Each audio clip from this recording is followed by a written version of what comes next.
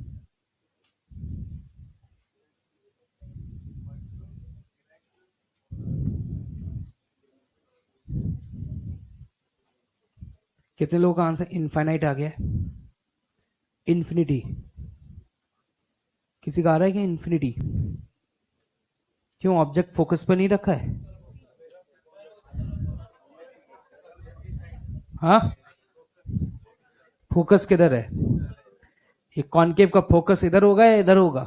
इधर होगा। तो पहली बात तो फोकस पे तो नहीं है। हाँ, डिस्टेंस जरूर फोकल लेंथ के बराबर है। तो एक बात बताओ, यू लिखोगे जब तो +20 या -20? और अगर मैं फोकल लेंथ की बात करूं, फोकल लेंथ, तो फोकल लेंथ आज +20 लिखेंगे। +20 क्यों लिखेंगे बताओ जल्दी? क्योंकि इसका फोकस यहां पर है और ये फोकस यहां से इधर पड़ेगा। तो अगर मुझे v निकालना है, क्या निकालना है? v। तो v बराबर क्या लिखूंगा? U F upon you minus F, -20 into 20 divided by -20 -20। Solve करो, बताओ कितना आ रहा है। देखो भाई, कैलकुलेशन फास्ट रखना। डेटा इस तरीके का ले रहा हूं कि कैलकुलेशन ज्यादा लेंदी ना हो, तो थोड़ा फास्ट करना, क्योंकि मैं यहाँ ये नहीं सिखा पाऊंगा कि 20 इंटू 20 400/40। ये सब तुम्हें थोड़ा फास्ट करना होगा, क्योंकि मैं तो कॉन्सेप्ट बताऊंगा सर। ठीक, मैग्निफिकेशन अगर निकालोगे तो क्या लिखोगे? v डिवाइडेड बाय u, ये आएगा -12। -12 या +12? क्योंकि -20 है तो ये +12। तो +10, +10 का मतलब इधर बनेगी, और यहां पर पोल ऑफ फोकस के बीच में बनेगी। और +12 बता रहा है, अगर ये 2 mm है तो ये 1 mm बनेगी। यही सोच रहे हो क्या? कितने लोग निकाल लिए आंसर? बहुत बढ़िया। तो नीचे बताओ फटाफट से क्या लिखोगे? +10 रियल या वर्चुअल? वर्चुअल, बहुत बढ़िया। इरेक्ट, यस और नो? और डिमिनिज्ड। ये है कहानी अब तक की।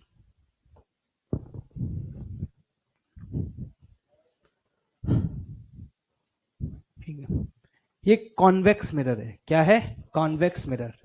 कॉन्वेक्स मिरर हमेशा किसी भी रियल ऑब्जेक्ट की वर्चुअल इमेज बनाता है, इरेक्ट बनाता है और डिमिनिश्ड बनाता है। इन मिरर्स का यूज किया जाता है व्हीकल्स वगैरह में रियर व्यू मिरर की तरह। जो रियर व्यू मिरर होते हैं, जिससे आप पीछे की तरफ देखते हैं जब ड्राइव कर रहे होते हैं, तो वो कॉन्वेक्स होते हैं। क्योंकि उससे फायदा क्या है? इसका फील्ड ऑफ व्यू बहुत ज्यादा हो जाएगा, और जो इमेज है, अब वो ट्रक है, अब वो ट्रक उसमें छोटा सा दिखेगा, ठीक है, और तुम्हारे काफी करीब दिखेगा।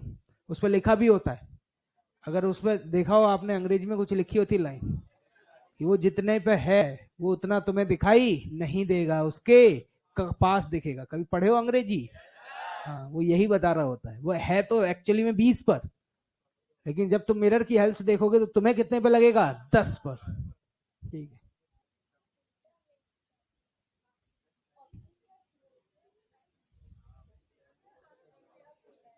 मैंने उल्टा बोला मतलब कैसे? मैं ये 20 है और ये,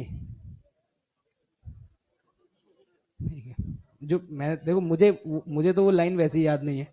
मुझे तो जो यहाँ दिख रहा है मैं वो बता रहा हूँ, ठीक है। हाँ, अब सुनो ध्यान से। पॉइंट इज दैट कि ये कहानी जो है वो मैंने रियल ऑब्जेक्ट के लिए बताई है। किसके लिए बताई है? रियल ऑब्जेक्ट के लिए। बस ध्यान से सुनते रहना, क्वेश्चन अटेम्प्ट करते रहना, ठीक है। धीरे धीरे तुम्हें सारी चीजें बहुत अच्छे से क्लियर होती जाएंगी, लेकिन पॉइंट ये है कि तुम क्वेश्चन अटेम्प्ट करते जाओ बस।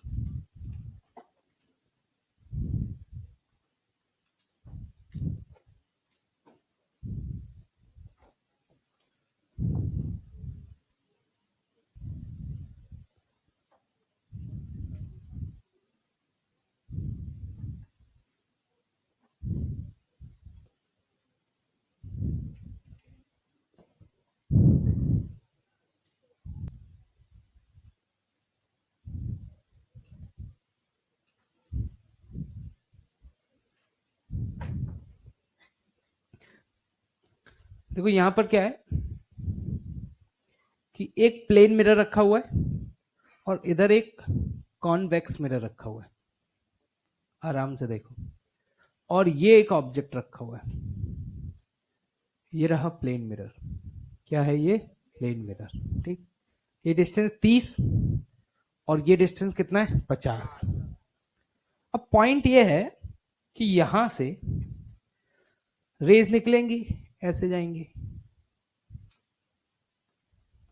ऐसे कुछ रेज प्रिंसिपल एक्सिस के ऊपर से निकलेंगी और कुछ रेज प्रिंसिपल एक्सिस से नीचे से निकलेंगी। तो जो रेज प्रिंसिपल एक्सिस के ऊपर से जाएंगी उनकी मुलाकात किससे होगी? Convex mirror, yes no? और जो रेज प्रिंसिपल एक्सिस के नीचे से जाएंगी उनकी किससे मुलाकात होगी? प्लेन मिरर से। तो यहां पर एक इमेज बनेगी या दो इमेज? दो। एक बनेगी image due to the convex और एक इमेज बनेगी ड्यू टू प्लेन, यस और नो? लेकिन मुद्दे की बात यह थी कि ये देखा गया कि वो दोनों इमेज जो है वो कोइंसाइड कर रही है। क्या कर रही है? कोइंसाइड। लिखिएगा, image formed by the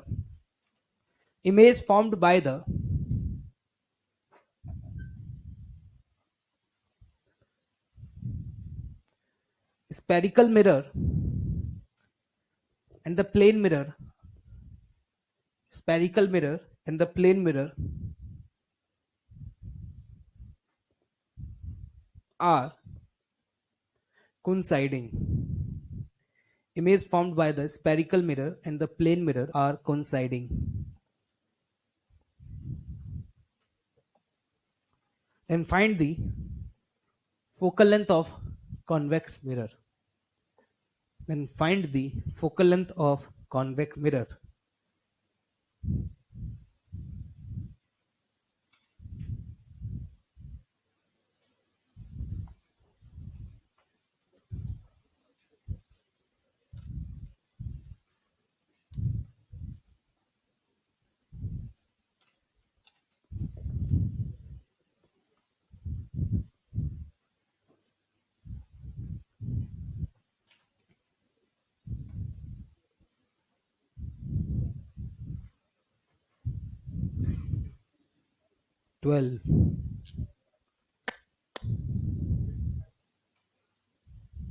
twelve में थोड़ा और ऐड करो, 12.5। लगे रहो, ट्राई करते रहो। आंसर निकालना जरूरी है, चाहे गलती क्यों ना आए। कुछ ना आए तो सब ऐड कर दिया करो जो भी दिया हुआ है। 30 + 50 + 20, कम से कम ये फील तो आनी चाहिए ना कि 20% मैंने कर लिया और 30% कट ऑफ जाता है, सिलेक्शन के काफी करीब। सवाल समझना जरूरी है। प्लेन मिरर का तो एक सिंपल सा फंडा है, जितना आगे उतना पीछे। वही तो नालायक पूछा है। अगर फोकल लेंथ आ गई तो आरसी तो वैसे ही आ जाएगा।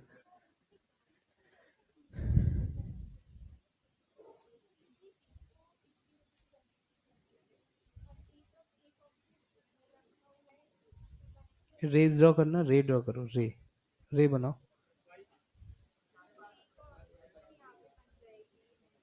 पहले तो वो पीछे चली जाएगी, आगे कहाँ आएगी? देखना 30 है, वो 50 है, यहां तो आएगी नहीं। समय समाप्त हुआ। प्लेन मिरर पे फोकस करते हैं।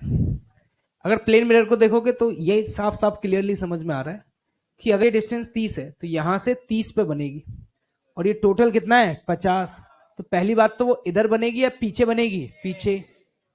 तो पहले तो ये समझो कि वो इमेज जो बन रही है वो इधर कहीं बनेगी और ये डिस्टेंस, स्केल पे मत जाना, स्केल अलग अलग हो सकता है, लेकिन 30 होगा। क्यों हुआ 30 बताओ? क्योंकि जितना आगे उतना पीछे। ऑब्जेक्ट प्लेन मिरर से कितना आगे है? 30। तो इमेज भी प्लेन मिरर से कितना पीछे बनेगी? 30। नहीं आया समझ? अब एक बात बताना कि यहां पर अगर मैं इसको देखूं तो इसके लिए ऑब्जेक्ट है और ये डिस्टेंस, तो u कितना होगा इसके लिए? -50।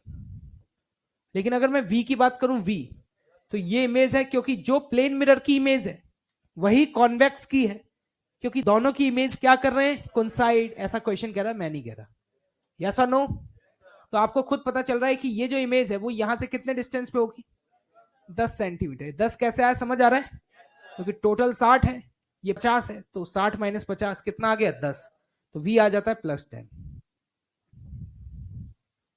अब इसके बाद इनको सॉल्व करोगे ना, तो यहां से तुम्हारे पास f की वैल्यू कितनी आएगी, 25/2, दैट इज व्हाट, 12.5 सेंटीमीटर। ये 25/2 कैसे आया, 25/2 कैसे आया? Use the mirror formula. कौन सा फॉर्मूला, 1/v + 1/u बराबर 1/f। ये है, यहां से सॉल्व कर लेना भाई, ये आंसर आ जाएगा। और अगर रेडियस ऑफ कर्वेचर निकालना होगा, देखो बातचीत मत करो, जिसको नहीं समझ आया दोबारा पूछ लो, दोबारा बता दूं। जिसको डाउट है जस्ट रेज योर हैंड। हाँ भाई बताइए, तेज बोल, तेज। -50 कैसे आया भाई, ये ऑब्जेक्ट है ना, और इस मिरर से कितनी दूरी पे रखा है, ये सवाल में दिया था इन्होंने खुद, 50 पर रखा है। तो ऑब्जेक्ट का डिस्टेंस पोल से कितना हो गया, 50। ठीक, तो u की वैल्यू कितनी हो गई, -50। वो सवाल में दिया हुआ है, मैंने नहीं लिखा, ठीक है। और प्लेन मिरर से ये दूरी 30 थी, तो जितना आगे उतना पीछे, तो वो 30। डन, ठीक है। अगला सवाल लिखिएगा।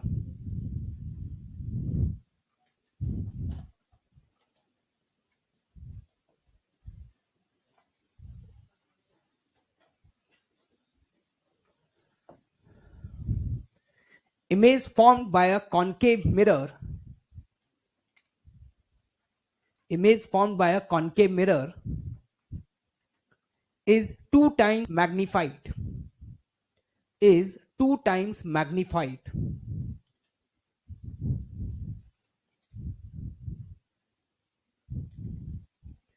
Then find the distance of object from the pole. Then find the distance of the object from the pole. Quick, start हो जाओ।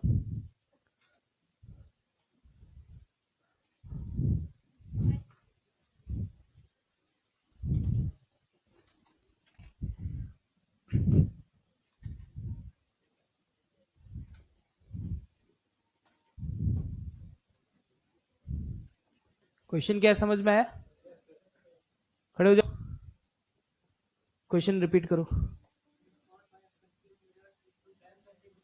इज 2 times मैग्नीफाइड, ये सही बोल रहा है क्या, क्या बोल रहा है ये, क्या बोल रहा है ये, 2 times मैग्नीफाइड। इसका मतलब मैग्निफिकेशन दे दिया ना यार, तो इसका मतलब उसने m दे दिया, और फोकल लेंथ तो तुम्हें दिख ही रही है। यहां पर जो फोकल लेंथ है वो +10 या -10, ठीक है। यहां पे एक आंसर नहीं, 2 आंसर आएंगे, पहले बता दूं। ये सवाल कराने का मेन ऑब्जेक्टिव ही यही है, क्योंकि उसने 2 times मैग्नीफाइड बोला है, लेकिन उसने ये थोड़ी बताया कि इरेक्ट या इन्वर्टेड है। तो यहां पर आप दोनों केसेस कंसिडर करोगे, एक बार m की वैल्यू +2 लोगे, और एक बार m की वैल्यू -2 लोगे। क्यों कर रहा हूं ऐसा, बताओ जल्दी। क्योंकि क्वेश्चन में ये थोड़ा ना गिवन है कि वो इरेक्ट है या इन्वर्टेड है। मैग्नीफाइड का मतलब 2 गुना ज्यादा है ना, तो ऊपर भी हो सकता है और नीचे भी हो सकता है। अब एक बात बताना, शायद तो याद नहीं होगा, एक फॉर्मूला मैंने बताया था, m = f/f - u, बताया था क्या, निकाला है ना भाई। और कोई रॉकेट साइंस नहीं है, तुम्हें पता ही है। एक डर फॉर्मूला, दूसरा ये v/u, v की वैल्यू पुट कर दी है, किसकी वैल्यू पुट कर दी है, v की वैल्यू।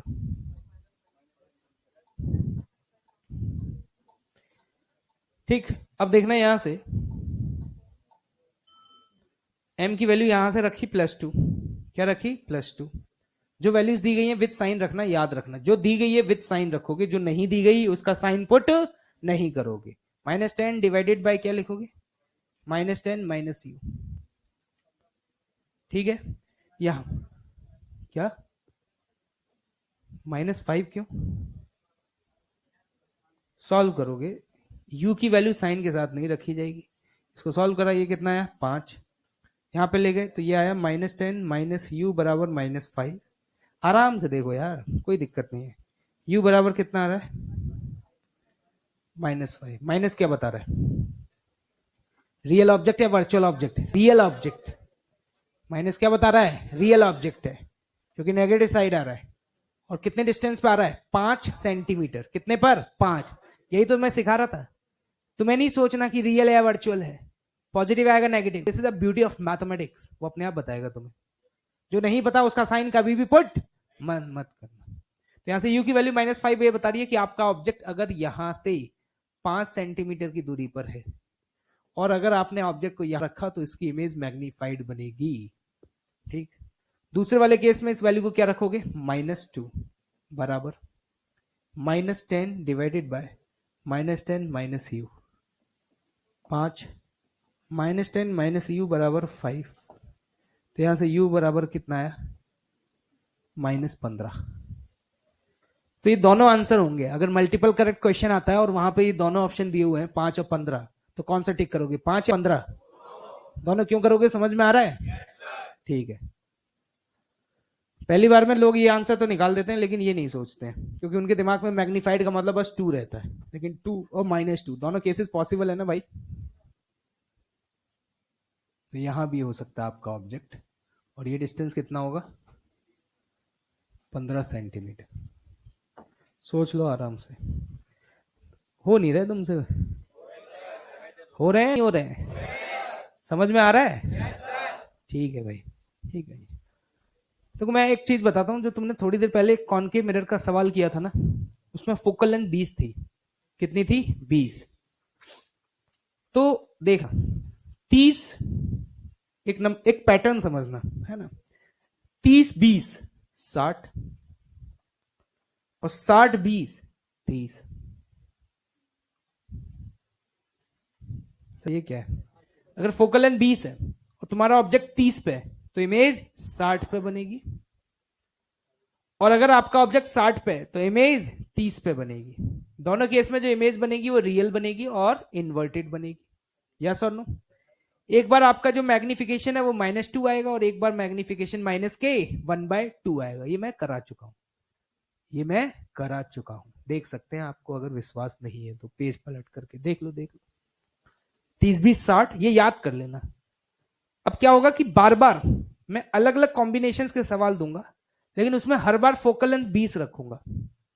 और ऑब्जेक्ट डिस्टेंस अगर तुम्हें 30 या 60 दिखे तो एक तरीका तो ये है कि मिरर फॉर्मूला लगा के निकालो v, और वो सवाल सॉल्व कर ही चुके हो तो बार बार सॉल्व मत करना, क्योंकि अपन कॉन्सेप्ट सीख लें तो बढ़िया है। तो कभी भी 30 20 तो 60, और 60 और 20 30। ये 20 क्यों बोल रहा हूं, ये समझ में आ रहा है कि फोकल लेंथ अगर 20 होगी और ऑब्जेक्ट 30 पे हुआ तभी इमेज कहां बनेगी 60 पे, क्योंकि लोगों को ये तो याद हो जाता है, पिछले साल कांड हो गया था इसी चक्कर में, मैंने याद तो करा दिया लेकिन एक सवाल आया एग्जाम में, उसमें फोकल लेंथ 10 दे दी थी। मैं पहले ऐसे याद करता था, देखो 30 का 60 और 60 का 30, 20 को इन्वॉल्व नहीं किया, मतलब मेरे को लगा ये तो कॉमन सेंस है कि, अब मैंने बस ये बोल दिया देखो 30 का 60 और 60 का 30। अब एग्जाम में एक क्वेश्चन आया, उसमें फोकल लेंथ जो थी वो 10 दी गई थी और ऑब्जेक्ट 30 पर रखा था, तो बिना कुछ टिक किए 60। चलो भाई बस चल अंदर, सर बोनस करवाओ, सर गलत है आंसर। इसलिए मैं इस बार क्या किया कि मैंने 20 पहले से, ये एक्सपीरियंस बोल रहा है ना, इस बार मैंने 20 पहले बीच में लगाया कि अगर फोकल लेंथ 20 है, और ये भी कहानी तब है जब ये मिरर कौन सा है, कॉनकेव मिरर है ना भाई। Terms and conditions applied, mall में पहुंच गए, लिखा था 20% ऑफ, चलो भाई आग लगा दो, फिर पता चला 20,000 की शॉपिंग पे मिलेगा, 20,000 तो हमारे पास है ही नहीं भाई साहब, ठीक है, वो वाली कंडीशन है। तो आप इस बात को ध्यान रखिएगा, क्या रखिएगा, ध्यान, ठीक है। अब हम सवाल करेंगे यहां पर और थोड़े से बेहतरीन सवाल, तैयार हैं भाई सभी लोग,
देखो यहाँ पे दो मिरर दिए गए हैं, सेम नेचर के हैं अलग अलग नेचर के हैं?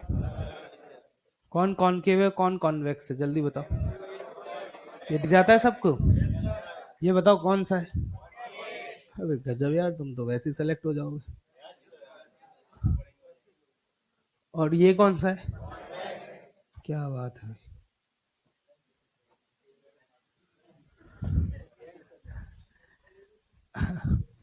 ये M1 नाम रखा, इसका क्या नाम रखा? M2। अगर कोई ये सवाल पूछ ले यहाँ कितनी इमेजेस बनेंगी, तो इमेजेस तो इनफाइनाइट बनेंगी, क्योंकि दो प्लेन मिरर एक दूसरे के पैरेलल है। तो इसका ऑब्जेक्ट, इसका इमेज, इसका इमेज, इसका ऑब्जेक्ट, वो कहानी कभी खत्म होने वाली नहीं है, क्योंकि आने वाली जाने वाली खट खट खट खट खट खट खट ऐसे चलता रहेगा। ठीक है, यहां पर एक स्पेशल केस में इमेज फॉर्मेशन पूछा जा रहा है। लिखिएगा, find the image formed, find the image formed after the two reflections, find the image formed after the two reflections. Consider the first reflection from, consider first reflection from M1। ये distance change कर लीजिएगा, ये मैंने 60 की जगह इसको 30 कर लीजिएगा। कितना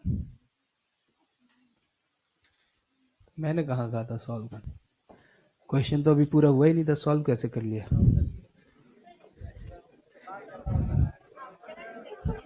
कंसिडर मोए मोए हो गया है।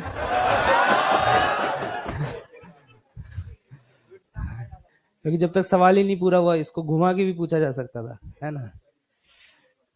क्या बोला? Consider first reflection from M1 and second from M2। चलो भाई ट्राई करो। हाँ,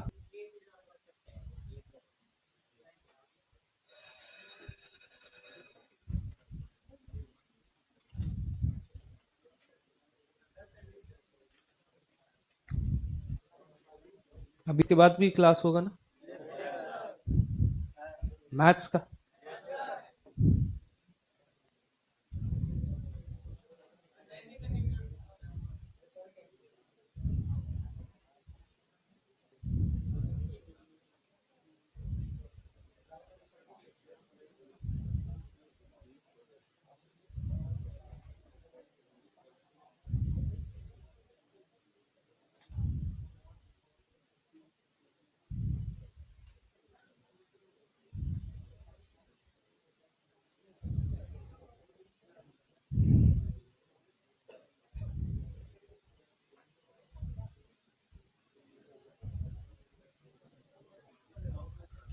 क्या बताइए?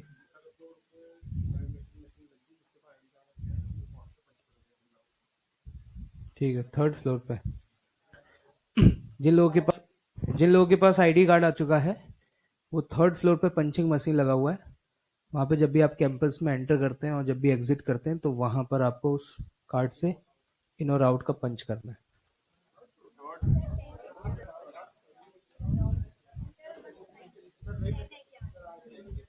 हाँ, 10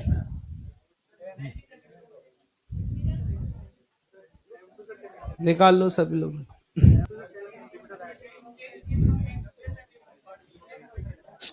देखो सॉल्व करते हैं, पहला रिफ्लेक्शन M1 से देखना सवालों को अप्रोच कैसे करते हैं। First reflection from M1।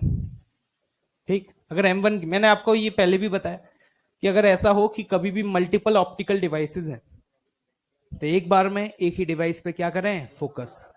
जब आप M1 की बात कर रहे हैं, M2 को भूल जाओ, सिर्फ M1 को देखो। ये M1 कॉनकेव मिरर है, इसके लिए ऑब्जेक्ट है, और ऑब्जेक्ट का डिस्टेंस कितना है? -30। और अगर आप फोकल लेंथ की बात करेंगे, तो फोकल लेंथ क्या आएगी? -20। बोले यस और नो? मैं सॉल्व नहीं करूंगा, क्योंकि मुझे साफ साफ ये पैटर्न वैसा ही दिख रहा है, 30 20 60। मतलब यहाँ पे जो इमेज बनेगी वो -60 पे बनेगी। बोले यस और नो? मतलब ये ऑब्जेक्ट जो इमेज बनाएगा वो यहां बनाएगा, और ये इमेज यहां से कितने डिस्टेंस पे होगी? 60 सेंटीमीटर। इसको अपन ने I1 बोला, लेकिन ये कहानी यहां खत्म नहीं होगी। ये कहानी यहां पे खत्म नहीं होगी, ठीक है। इसके बाद क्या होगा कि जो इमेज है वो इसके लिए किसका काम करेगा, ऑब्जेक्ट का, यस और नो।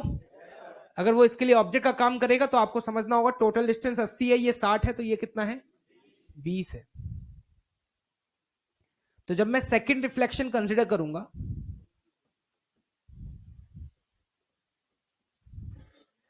वो भी किससे, M2 से, सेकंड रिफ्लेक्शन फ्रॉम M2, तो उस समय ये ऑब्जेक्ट डिस्टेंस होगा। तो आप बताइए जब ऑब्जेक्ट डिस्टेंस लिखेंगे +20 या -20, लेकिन इस बार जब फोकल लेंथ लिखेंगे तो कितना आएगा, +20, यस और नो। और अब मैं आपसे कहूं यहां पे V निकालिए, क्या निकालिए, V। तो यहां पर आप लिखेंगे UF upon U minus F। तो मेरे हिसाब से कितना आ रहा है, 10 आ रहा है क्या, 400/40, बिल्कुल, +10 आ रहा है, क्या आ रहा है, +10।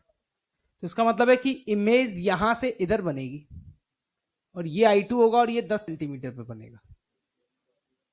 यहां तक तो कोई तकलीफ नहीं आई ना।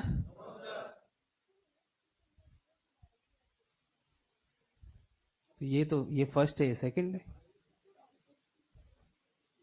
क्वेश्चन पढ़ो, तुमने क्वेश्चन नहीं पढ़ा।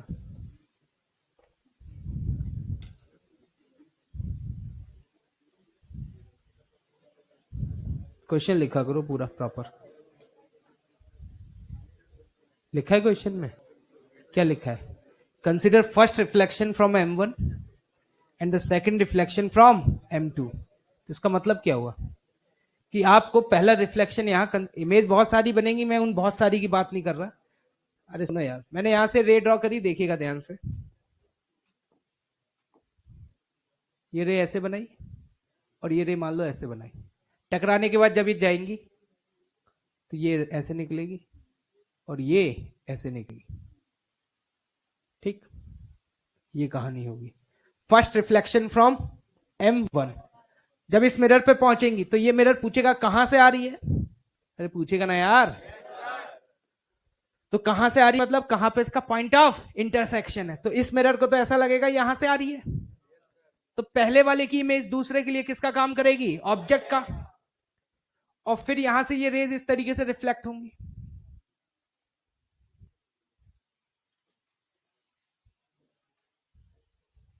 इनको पीछे की तरफ एक्सटेंड करोगे तो यहां मिलेगी।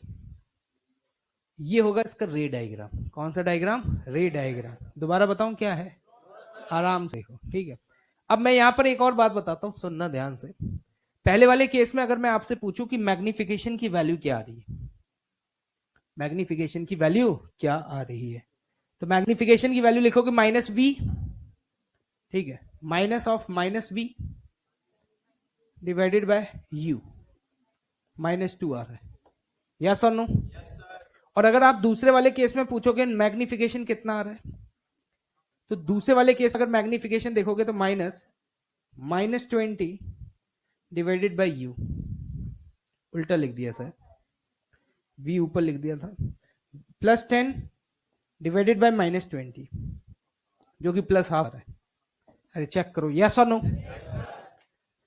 तो देखना यहां पर इनका मतलब ये हुआ कि अगर तुम्हारा ऑब्जेक्ट यहां पर होता और सपोज ये ऐसे रखा होता और ये 1 mm का होता, एक नहीं 2 ले लेते हैं, कितने का होता, 2 mm का, तो इसकी जो पहली इमेज बनती वो कितनी मैग्नीफाइड होती, 4, और -2 क्या बता रहा है, ऊपर है नीचे, नीचे होती, यस और नो। तो यहां पे ये इमेज ऐसे होती बेटा और ये 4 mm होती। अब इसके बाद ये इसके लिए ऑब्जेक्ट है, लेकिन अभी मैग्निफिकेशन क्या आ रहा है, +1/2। +1/2 का मतलब क्या है, ऑब्जेक्ट और इमेज दोनों क्या होंगे, सेम साइड। इसके लिए ऑब्जेक्ट प्रिंसिपल एक्सिस के ऊपर है, नीचे, तो इमेज भी क्या प्रिंसिपल एक्सिस के नीचे ही बनेगी, बोलो हाँ या ना। लेकिन अगर तुम ध्यान से देखो तो मैग्निफिकेशन अभी +1/2 है, तो इसका मतलब है +1/2 का मतलब ये 4 है, तो इसका आधा कितना होगा, 2, कितना होगा, 2। तो यहां पे तुम्हारी इमेज बनेगी और ये होगी 2 mm की, क्या होगी, 2 mm की। जब पूछा जाए नेचर ऑफ इमेज बताओ,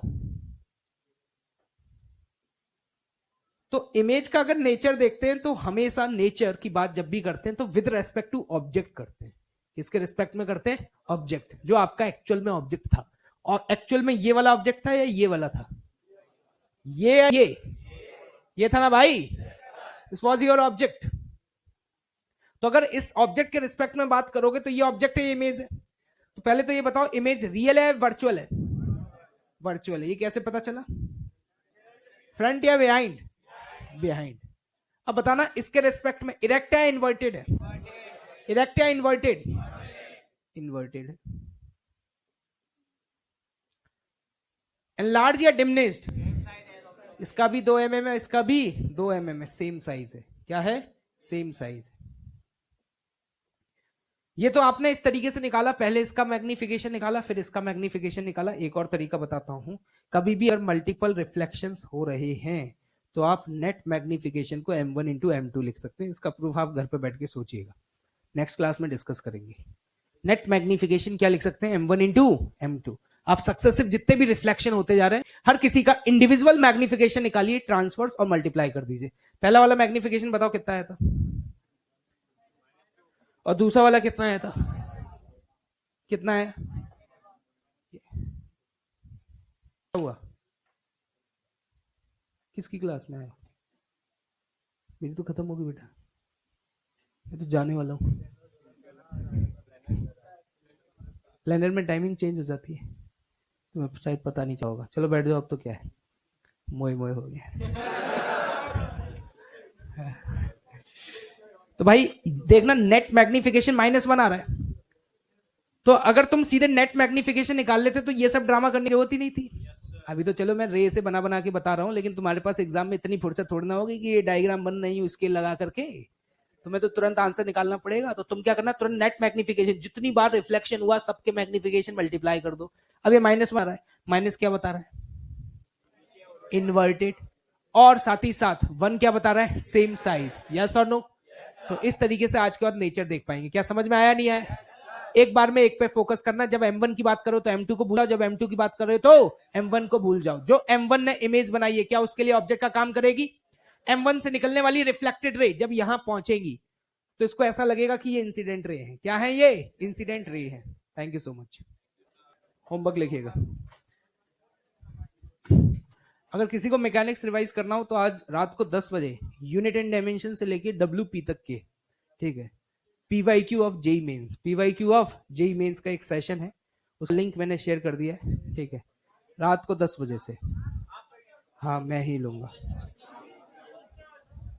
10 बजे से लूंगा। मतलब भाई के आने का टाइम फिक्स है लेकिन जाने का कुछ पता नहीं है। नहीं नहीं, 1000 नहीं, 1000 पागल हो गए क्या? जान लोगे क्या आदमी की? 1000 क्वेश्चन। होमवर्क लिखो, होमवर्क। नहीं नहीं भैया, क्वेश्चन प्रैक्टिस, थ्योरी व्योरी नहीं होगा, थ्योरी भी रहेगा। गजब आदमी हो बे। ELP नंबर 2 के बचे हुए ऑल रिमेन ए, होमवर्क लिखो ध्यान से। हाँ अच्छा था concept. ELP 2 complete, ELP 2 complete, बचे हुए ना 5 क्वेश्चन वो कंप्लीट। उसके बाद ELP 3 complete, ELP3 complete. Module 2 तो ले लेना, तो कल ले लेना, क्लास थोड़ी है कल मेरी, नहीं है कल, शेड्यूल में हो गई भाई, अब मंडे को है अपनी क्लास। तो बहुत होमवर्क है, चुपचाप लिखते जाओ, पे आओ मत मेरे सामने। यस, मॉड्यूल में O1 में लिखिएगा 1 से 10, मॉड्यूल में O1 में लिखिएगा 1 से 10, O1 में 1 से 10, ठीक। S1 में लिखिएगा 1 से 4, 1 to 4, 1 to 4 S1, 1 to 10 O1, ठीक है। और वो तो करना ही है 35 क्वेश्चन जो आज कराऊंगा, ठीक है। और इसके अलावा इसमें पेज नंबर आगे थ्योरी दी हुई है, क्या दी हुई है? थ्योरी। उसमें बीच में सॉल्व एग्जांपल्स भी है, कुछ कॉन्सेप्ट बिल्डर्स भी है, ठीक है। अगर आप पढ़ेंगे तो आपको समझ में आएगा, ठीक है। इसमें आपको up to the page number 11, 1 से 11, 1 से 11 तक जितनी भी थ्योरी है वो पढ़नी है और सारे सॉल्व एग्जाम्पल करने हैं। मैं लिख देता हूं क्योंकि आप लोगों को भूलने की आदत है। ठीक है। ELP 2+3 कंप्लीट, OE1 में 1 से 10 और SE1 में 1 to 4 और पेज 1 to 11। अबे सुनो, ये तो करना ही है। और 35 क्वेश्चंस, 30 या 35 होंगे। ठीक है, इससे ज्यादा ले नहीं पाऊंगा क्योंकि 12 बजे तक घर पहुंचना है। ठीक है, एंट्री नहीं मिलेगी नहीं तो। ठीक है, 35 क्वेश्चन, इसमें यूनिट एंड डायमेंशन लेके वर्क पावर एनर्जी तक के जो PYQs है उनकी प्रैक्टिस होगी। Thank you so much.